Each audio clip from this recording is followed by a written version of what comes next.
Tabii atlattığımız yılda maalesef kuraklıkla ilgili çok ciddi sorunlarımız oldu. Yer yer özellikle hem sıcaklık özellikle hububatı vurdu, hem de çok yerde de kurak söz konusu oldu.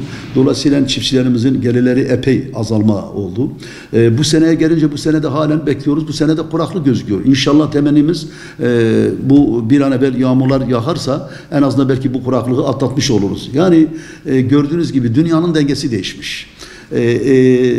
Dünyada artık mevsimler olmuş, değişmiş. Şimdi gidiyorsun, bakıyorsun, eskiden mesela 20 metrede su çıkarıyorduk. Şimdi 500 metrede su bulamıyoruz yer altında.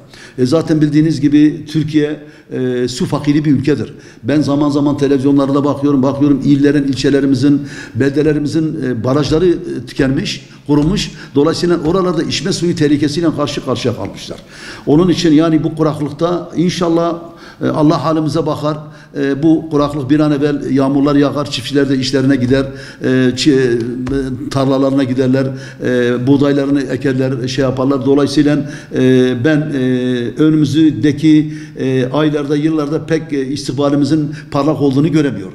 Giremiyor tabii, yağmur yağmayana kadar, biliyorsun toprağın altındaki tav olmayana kadar, rava dediğimiz şey düşmeyene kadar çiftçi tarlaya giremiyor. O rava düşmeyene kadar giremiyor. Yani girse de yapamıyor. Olmuyor çünkü. Bazen mesela çiftçi buğdayını ekiyor, yağmur yağmıyor. Yağmadığı zaman çiftçi o buğdayın üzerine gübreyi döküyor, ilacı döküyor. Dolayısıyla 10 gün içinde yağmur yağmasa o gübre, döktüğü gübre, ilaç o tohumu hepsini eritip götürüyor. Çürütüyor tabii. Yani artık öyle olmuş ki eskiden her şeyi zamanını biliyorduk. Hangi ayda yağmur yağacak, hangi ayda kar yağacak biz biliyorduk. Şu anda kar yağmıyor artık. Ben hatırlıyorum, bizim memlekette kar yağardı, 2 ay, 3 ay yerde kalırdı. Şu anda kar yağmıyor. Kar yağmayınca yeraltı suları da olmuyor. Çünkü yeraltı suları genelde kardan olur. Dolayısıyla bu kuraklık bizim için büyük sıkıntı. İnşallah yanılırız. İleride yağmurlar yağar. Gerçi biraz daha zaman var.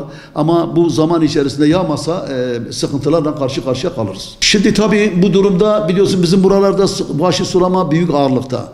Yani bu kanalların bir an evvel revize edilmesi lazım.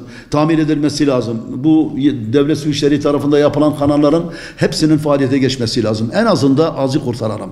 Hem sol sahil hem sağ sahil.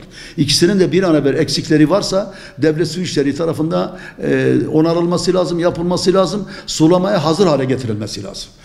En azından %25-30 civarında belki bu kanallarla biz hububatı, buğdaylarımızı, ektiğimiz ürünleri kurtarmış oluruz.